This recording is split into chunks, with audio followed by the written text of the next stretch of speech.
నడిచినా కూర్చున్నా మోకాళ్ళ నొప్పులు వస్తున్నాయా? ప్రాణా పెయిన్ క్లినిక్ లో అధునాతన చికిత్సతో మోకాళ్ళ నొప్పులు తగ్గించుకోండి. నమస్తే, వెల్కమ్ టు మనం టీవీ. మనం ఉన్నది మన కోసం. నేను వలి. ప్రస్తుతం లైవ్ లో జాయిన్ అయ్యారు ప్రముఖ పొలిటికల్ అనలిస్ట్ పురుషోత్తమ రెడ్డి గారు. వారితో మాట్లాడదాం. పురుషోత్తమ రెడ్డి గారు నమస్తే సార్. నమస్తే వల్లి గారు.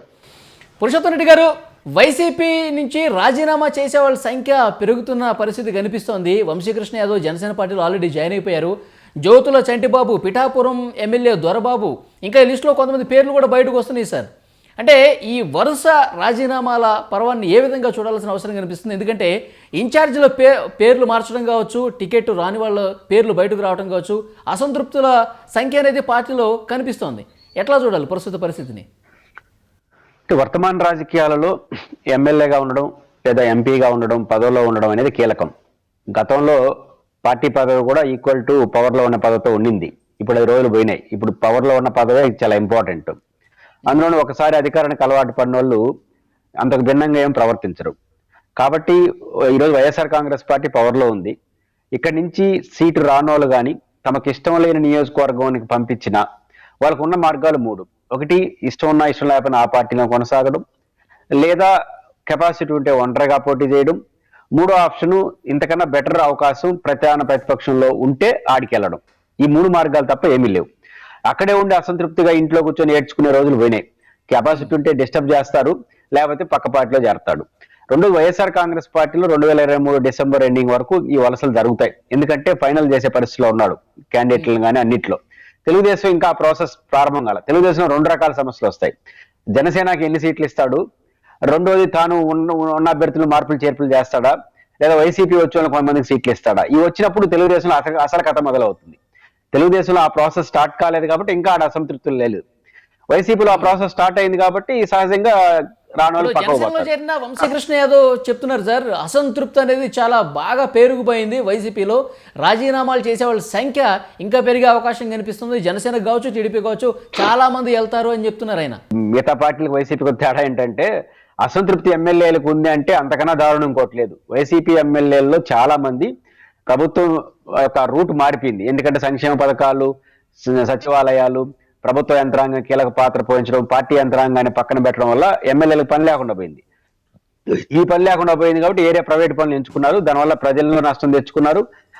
అదేవిధంగా పార్టీ కేడర్ నిర్లక్ష్యం చేశారు. అలాంటి వాళ్ళు వెళ్ళిపోవడం మంచిది కదా, గుదిబండ్లాగా ఉంటుంది. కాబట్టి వైఎస్ఆర్ కాంగ్రెస్ పార్టీలో జగన్మోహన్ రెడ్డి గారు భయపడాల్సింది ఎమ్మెల్యేల అసంతృప్తికి కాదు, పార్టీ కేడర్ అసంతృప్తికి భయపడాలి. ఎందుకంటే పార్టీ కేడరు నెత్తిని పెట్టుకొని జగన్మోహన్ రెడ్డి గారిని, వైసీపీని దగ్గరుండి నిలబెట్టారు, గెలిపించారు, 10 ఏళ్ళు కష్టపడ్డారు. వాళ్ళ అసంతృప్తిగా చాలా మంది ఉన్నారు. ఆ అసంతృప్తి జగన్ గారికి ప్రమాదం. ఎందుకంటే వాళ్ళని అడ్రస్ చేయాలి, లేకపోతే వాళ్ళు రేపు పని చేయాలి. ఈ ఎమ్మెల్యేలు ఎవరైతే సీట్ రానో వెళ్ళిపోతారో వాళ్ళు అసెప్ట్ అవుతారు, డిసడ్వాంటేజ్ గారు. ఎందుకంటే వాళ్ళ వల్లే నష్టం వచ్చింది పార్టీకి. కాబట్టి జగన్మోహన్ రెడ్డి గారు భయపడాల్సింది ఎమ్మెల్యేలు అసంతృప్తి చెప్పి టికెట్ నిరాకరిస్తున్నారు సార్. కానీ వాళ్ళు చెప్పేది ఏంటంటే ప్రభుత్వం, ముఖ్యమంత్రి వైఎస్ జగన్ గారు తమకు అసలు ఎలాంటి బాధ్యతలు ఇవ్వలేదు, నియోజకవర్గ అభివృద్ధికి ఎలాంటి నిధులు మాకు మంజూరు చేయలేదు, అనేక సమస్యలు మమ్మల్ని ప్రస్తావిస్తున్నారు. ఇది ప్రభుత్వ వైఫల్యం, జగన్ గారి వైఫల్యం, మా మీద రుద్దే ప్రయత్నం చేస్తున్నారు, మాకు టికెట్ ఇవ్వట్లేదు అంటున్నారు. సహజంగా అధికారంలో ఉన్నప్పుడు అధినేత మంచి చెడ్లు పార్టీ మీద పనిచేస్తాయి, ఎమ్మెల్యేలది పనిచేస్తాయి, ఎమ్మెల్యే క్యాండిడేట్లది. కానీ అధినేత యొక్క వ్యక్తి యొక్క స్వామ్యం నడుస్తుంది కాబట్టి 95% అధినేత చుట్టూనే వ్యవహారం నడుస్తూ ఉంటుంది. పార్టీకి ఓనర్లుగా ఉంటారు వాళ్ళు. జగన్మోహన్ రెడ్డి గారు వైసీపీకి, తెలుగుదేశానికి చంద్రబాబు నాయుడు, పవన్ కళ్యాణ్ గారు దీనికి జనసేనకి. అంటే వాళ్ళని ఎవరు మారుస్తారు? అది ఏ పని కాదు. ఇప్పుడు చంద్రబాబు నాయుడు 2 సార్లు ఓడిపోయాడు ఉమ్మడి ఆంధ్రప్రదేశ్లో. రాజశేఖర రెడ్డి గారి చేతిలో ఒకసారి, 2 సార్లు రాజశేఖర చేతిలో ఓడిపోయినాడు. చంద్రబాబు నాయుడు మార్చేద్దాం, అది అయ్యే పనేనా? వానే ఓనరు. ఇప్పుడు జగన్మోహన్ రెడ్డి గారు 2014లో ఓడిపోయినాడు, 2019లో గెలిచాడు. రేపు 2024 ఏమవుతుందో తెలియదు. పవన్ కళ్యాణ్ గారి పార్టీ పెట్టేప్పుడు ఎమ్మెల్యే అడగాల, ఆయన తీయగలరా? వీళ్ళు కార్యకర్తలు, అయ్యే పని కాదు. కాబట్టి అది ఓనర్లు, వాళ్ళ జోలికి పోలేం. సానుకూలంగా ఉన్నా ప్రతికూలంగా ఉన్నా వాళ్ళే ఉంటారు. కాబట్టి వాళ్ళని మార్చడం కుదరదు. ఇది మొదటి అంశం. రెండో అంశం, ఎమ్మెల్యేలు అనేది అధినేత చేతిలో ఉంటారు కాబట్టి వాళ్ళ వల్ల ఓట్లు నష్టం వస్తుందని కానీ భావిస్తే మార్చే ప్రయత్నం చేస్తారు. మార్చేది కూడా ఎట్లుంటుందంటే, నన్ను మార్చి మిమ్మల్ని పెడితే 10 ఓట్లు నష్టం, 15 ఓట్లు లాభం అంటే నన్ను మార్చి మిమ్మల్ని పెడతారు. ఈక్వల్ ఉన్నప్పుడు మార్చరు. ఎప్పుడు కూడా గెలిపోవటంలో ప్రామాణికంగా ఉంటాయి, 1-2 మినహాయింపులు. కాబట్టి ఎమ్మెల్యేలను మార్చడం అనేది అధినేత చేతిలో ఉంటుంది. నాకున్న అవగాహన మేరకు ప్రభుత్వం యొక్క ప్రాధాన్యతలు మారిపోయి ఎమ్మెల్యేలు సైడ్ ట్రాక్ పట్టి కార్యకర్తలను వదిలేసి అదేవిధంగా ప్రజల్ని వదిలేసి ముఖ్యంగా రెవెన్యూ లాంటి డిపార్ట్మెంట్లో విచ్చలవిడిగా జోక్యం చేసుకోవడం వల్ల ప్రజల్లో అసంతృప్తి ఉంది. ఆ అసంతృప్తి కారణంగా అదనం జగన్మోహన్ రెడ్డి గారి పట్ల అనుకూలత ఉంటుంది, వ్యతిరేకత ఉంటుంది. దీన్ని కూడా ఏం చేయలేం. అనుకూలంగా ఉన్న ఓట్లు వేయించుకోవడం తప్ప చేయగలిగింది లేదు, జగన్ గారిని మార్చలేం. కానీ ఎమ్మెల్యేల కారణంగా అదనంగా వ్యతిరేకత వచ్చింది అనుకోండి, అది నష్టం కదా. కాబట్టి ఖచ్చితంగా దాన్ని వదిలించుకోవడానికే ప్రయత్నం చేస్తాడు. గణనీయమైన సంఖ్యలో అనేక కారణాలు అయితే వైసీపీ ఎమ్మెల్యేలు మార్చుకోవాల్సిన పరిస్థితి ఉంది. సరే, ఇప్పుడు మొన్నటి వరకు ప్రభుత్వం అద్భుతమైనటువంటి పాలన, అద్భుతమైన సంక్షేమం, గతంలో ఏ ప్రభుత్వం చేయనటువంటి సంక్షేమ కార్యక్రమాలు జగన్ గారు చేస్తున్నారని చెప్పి ఇంత మంచి ఒపీనియన్గా మాట్లాడిన వైసీపీ నేతలు ఒక్కసారిగా 65 స్థానాల్లో కొత్త వాళ్ళని తీసుకొచ్చే పరిస్థితి అసలు ఎందుకు వచ్చింది? అంటే ఎట్లా చూడాలి 65 స్థానాలు అంటే జగన్మోహన్ రెడ్డి గారు నాకు తెలిసి మీరు గమనంలో పెట్టి గడప గడప ఒక కార్యక్రమం 1.5 year గా నడుపుతున్నాడు. ప్రతి రివ్యూలు ఏం చెప్తున్నాడు? 20 మంది ఎన్నుకబడి ఉన్నారు, 30 మంది ఎన్నుకబడి ఉన్నారు, 40 మంది ఎన్నుకబడి పేరుతో సహా చెప్తున్నారుగా. కొన్ని సందర్భాల్లో గ్రాప్స్ చేస్తున్నారు. అంటే అర్థం ఏంటి? 1.5 year గా ఆయన చాలా మంది ఎమ్మెల్యేల పనితీరు బాగలేదు అని అభిప్రాయంతో ఉన్నట్టే కదా. కాబట్టి దానికి కొనసాగింపుగా ఇప్పుడు ఎన్నికలు వచ్చాయి కాబట్టి మార్చేస్తున్నాడు. కాబట్టి అనివార్యం అది. కాబట్టి జగన్మోహన్ రెడ్డి ఆల్ ఆప్షన్ తెలంగాణలో కేసీఆర్ ఓడిపోయాడు కాబట్టి భయపడిపోయి మార్చింది కాదు. ఇంటెలిజెన్స్ సర్వేలో వ్యతిరేకత వచ్చిందని మాత్రమే కాదు. 1.5 year గా 20 మంది 30 మంది పట్ల వ్యతిరేకత డైరెక్ట్ గా చెప్తున్నారు. ఇంట్లో ఏం చెప్తున్నాడో తెలియదు, బయటకు వదిలింది అది. కాబట్టి మనకు కనపడుతుంది, ఆయనకు కనపడింది అది. అదనంగా మీకు నాకు ఇంకా చాలా కనపడుతున్నాయి. ఇప్పుడు జగన్మోహన్ రెడ్డి గారు సర్వే ఇంతకుముందు 20-30 మంది చుట్టూ నడుపుతా ఉన్నాడు ఆయన. ఇప్పుడు ఇంటెలిజెన్స్ రిపోర్ట్లు, సర్వే రిపోర్ట్లు, ఈ ప్రైవేట్ ఏజెన్సీలు వచ్చిన తర్వాత ఈ ఎమ్మెల్యేల భాగవతంతో బయటపడతా ఉంది. అప్పుడు అసలు కథ మొదలైంది. కాబట్టి ఇంకో సంఖ్య పెరుగుతా ఉంది. కాబట్టి ఇది ఆలోచన ఉంది, ఆ సంఖ్య పెరుగుతా ఉంది తప్ప ఇంకోటి కాదు ఇది. సరే, ఇప్పుడు టికెట్ రాని వాళ్ళు వేరే పార్టీకి వెళ్ళిపోవటమో లేకపోతే వాళ్ళు ఎక్కడ మనుగడ ఉంటుందో అటు వెళ్ళిపోతారో అదోకే. కానీ షఫీల్ చేస్తున్నారు. 4.5 సంవత్సరాల పాటుగా ఒక నియోజకవర్గంలో ఉన్నటువంటి ఎమ్మెల్యేని ఇప్పుడు వేరే నియోజకవర్గానికి ఇన్ఛార్జిగా పంపిస్తున్న పరిస్థితి మనం చూస్తున్నాం. అంటే ఇక్కడ చెల్లని రూపాయి అక్కడ ఎంతవరకు వర్కౌట్ అయ్యే పరిస్థితి కనిపిస్తుంది. 4.5 సంవత్సరాలుగా ఆ నియోజకవర్గం సంబంధమే లేనటువంటి ఎమ్మెల్యే కొత్తగా అక్కడికి వెళ్తే ఎంతవరకు గెలిచే పరిస్థితి ఉంది? అంటే చంద్రబాబు నాయుడు గారు చెల్లని కాయని అంటున్నాడు. ఆ కోణంలో నేను యాక్సెప్ట్ చేయను. కానీ చెల్లని కాయని కాదు, మీరు ఎందుకు మారుస్తున్నారు? నేను ఉదాహరణకు చిలకలూరుపేట విడుదల రజనీ గారు మంత్రి గారు ఉన్నారు. ఆమెను ఎందుకు మారుస్తున్నారు చిలకలూరుపేట నుంచి గుంటూరు ఈస్ట్ కి? పైకి ఎన్ని చెప్పినా అంతో ఇంతో అక్కడ కార్యకర్తలు ఆ పట్ల వ్యతిరేకత ఉందనే కదా. పార్టీ శ్రేణులు చాలా చోట్ల మార్పులు ఎందుకు చేస్తున్నారు? మార్పులు చేస్తే కార్యకర్తలు వ్యతిరేకత ఉన్నట్టు. కొన్ని చోట్ల ఇంక పెట్టినామంటే పెట్టినా ఓడిపోతాం అనుకుంటే లేపేస్తున్నారు పూర్తిగా. అది మనకున్న సమాచారం. కాబట్టి కార్యకర్తల్లో చిలకలూరుపేటలో రజనీ గారికి వ్యతిరేకత ఉంటే గుంటూరు వాళ్ళకి అనుకూలత ఉంటుందా?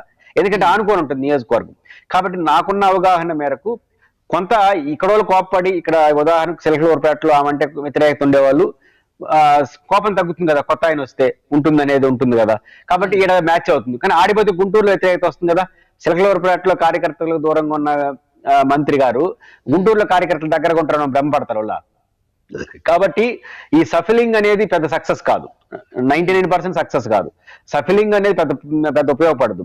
ఖచ్చితంగా ఎవరైతే కార్యకర్తలు దూరం అయ్యారో వాళ్ళు ఖచ్చితంగా ఇగ్నోర్ చేయాలి, సీట్లు తీసేయాలి. అన్నిటికన్నా మించి జగన్ మారాలి.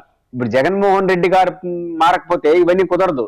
మళ్ళీ గెలుస్తాడు, మళ్ళీ 4.5 ఏళ్ళ తర్వాత వస్తారంటే కార్యకర్తలు కనీసం జగన్ గారు నేరుగా మాట్లాడలేదండి సార్. ఎమ్మెల్యేలు కొంతమంది చెప్తున్నారు నేరుగా మాకు మాట్లాడే అవకాశం కల్పెట్టలేదు, నియోజకవర్గానికి సంబంధించిన సమస్యలు మేము చెప్పుకుందాం వస్తే చెప్పుకోవడానికి అవకాశం లేదు, మధ్యలో ఒక అడ్డుగోళ్లాగా 2-3 కలిసి వెళ్ళిపోవాల్సిన పరిస్థితి. ఇప్పుడు టికెట్ నిరాకరించే విషయం కూడా అంత డైరెక్ట్గా చెప్పట్లేదంట, మధ్యలో వాళ్ళే చెప్తున్నారంట. ఏమంటారు? మధ్య 4 ఏళ్ళ నుంచి ఆడ చెప్తుంటే ఎంజాయ్ చేసినారు కదా. ఇప్పుడు పోయినప్పుడు కూడా ఎంజాయ్ చేయండి. 4.5 ఏళ్ళకి అట్లే చేసినప్పుడు గమ్ము నుండి ఇప్పుడు టికెట్ వచ్చింటే వాళ్ళందరూ మంచోడైనా జగన్ కాదు కదా. వాళ్ళకి అవకాశాలు బట్టి వ్యవహరిస్తారు. జగన్మోహన్ రెడ్డి గారు భయపడాల్సింది ఈ రోజు కూడా ఎమ్మెల్యేల్లో ఉన్న అసంతృప్తికి ఏమాత్రం భయపడాల్సిన అవసరం లేదు. భయపడాల్సింది జగన్మోహన్ రెడ్డి గారు తమ కార్యకర్తల్లో ఉన్న అసంతృప్తికి భయపడాలి. ఎమ్మెల్యేల అసంతృప్తి ఉంటే ఆ ఎమ్మెల్యేని మార్చాలి, బారేవచ్చు, పెద్ద ఇబ్బంది ఏం లేదు, ఎమ్మెల్యేల పాత్ర ఏం లేదు. కానీ మీ కార్యకర్తల్ని మీరు ఏం చేయలేరు, ఎందుకంటే వాళ్ళే కార్యకర్తలు, వాళ్ళని మార్చి ఇంకో కార్యకర్తను పెట్టలేవు అక్కడ. కాబట్టి కార్యకర్తల అసంతృప్తిని తొలగించకుండా ఎమ్మెల్యేల అసంతృప్తిని మాత్రమే జగన్మోహన్ రెడ్డి గారు తొలగిస్తే సత్ఫలితాలను ఇవ్వదు. ఆయన అనుకుంటున్నాడేమో తెలియదు కానీ నిలబడదు. కాబట్టి ఎమ్మెల్యేలకు మార్పు ఎంత ముఖ్యమో కార్యకర్తలు మార్చాలంటే మీరు గీదిలోకి రావాలి, మీరు జిల్లాలకి రావాలి, మీరు ఇంటరాక్ట్ కావాలి. గతంలో జరిగినట్టు జరగదు, నేను మారాను అనే విషయాన్ని కార్యకర్తలకు నమ్మకం కలిగించే టైం కూడా లేదు. ఆయన ఏం మారుతాడో ఏం చేస్తాడో తెలియదు. కానీ ఆ ప్రమాదం మాత్రం జగన్మోహన్ రాజీనామా చేసిన విషయం మనకు తెలిసిందే. స్పీకర్ తమ్మినేని సీతారాం కూడా ఆయన కూడా రాజీనామా బాటలో ఉన్నారని వార్తలు వస్తున్నాయి. క్వశ్చన్ మార్కే. ఇంకా రేపు అది కూడా ఒక క్లారిటీ వచ్చే అవకాశం ఉందని తెలుస్తోంది. ఏమంటారు సార్? అంటే సీతారాం గారి గురించి మనకు సమాచారం ఎవరి గురించి తెలియదు, కానీ టికెట్ రాని వాళ్ళందరూ వెళ్తారు, దాంట్లో సందేహం లేదు. టికెట్ రాని వాళ్ళు కూడా అంటే టికెట్ రాని వాళ్ళు పొరపాటున జగన్మోహన్ రెడ్డి గారు పిలిచి నీకు భవిష్యత్తులో ఈ అవకాశం ఇస్తానని ఏమైనా అష్యూరెన్స్ ఇస్తే నేను చెప్పలేను, అలాంటి కొంత assurance ఏం సర్దుకోవచ్చు. కనిపించలేదంట, అసలు బుజ్జగింపులో లేవని చెప్పేసి అంటున్నారు. అందరికీ ఉండదు, కావాల్సిన వాళ్ళు కొంతమందికి ఇస్తారు. అంటే ఇది వేస్ట్ సరుకు అనుకున్న వాళ్ళు ఎవరిని పట్టించుకోరు కదా, మళ్ళీ ఎందుకు నెత్తిని పెట్టుకోవడం అని. జగన్ గారిలో కొంచెం అది నిజాయితీ ఉంది, నేను ఈయన పోని వేస్తుంటాడు, మిగతా వాళ్ళు చూద్దాం అంటారు, ఈయన అదే చెప్పేస్తుంటాడు. కాబట్టి ఉండొచ్చు. స్పీకర్ గారి సమాచారం నాకు లేదు. నాకు తెలిసి అధికార పార్టీలో ఈ పార్టీలో నాకు భవిష్యత్తు లేదు, రాజకీయంగా గెలుస్తాడు వాడతాడు కాదు, రాజకీయంగా భవిష్యత్తు లేదనుకుని గ్యారంటీ వచ్చి పక్క పార్టీలో బెటర్ పొజిషన్ ఉందనుకుంటే మాత్రం ఖచ్చితంగా నిర్మోహమాటంగా ఎవరైనా వెళ్ళిపోతారు. థ్యాంక్ యూ పురుషోత్తం రెడ్డి గారు. రాజీనామాల పర్వం ఇంకా కొనసాగే అవకాశం ఉంది, మరికొన్ని పేర్లు కూడా త్వరలోనే బయటకు వస్తాయని చెప్పి చర్చలు జరుగుతున్నాయి. చూద్దాం ఎవరెవరు ఇంకా బయటకు వస్తారు ఏంటనేది చూద్దాం. Thank you very much sir.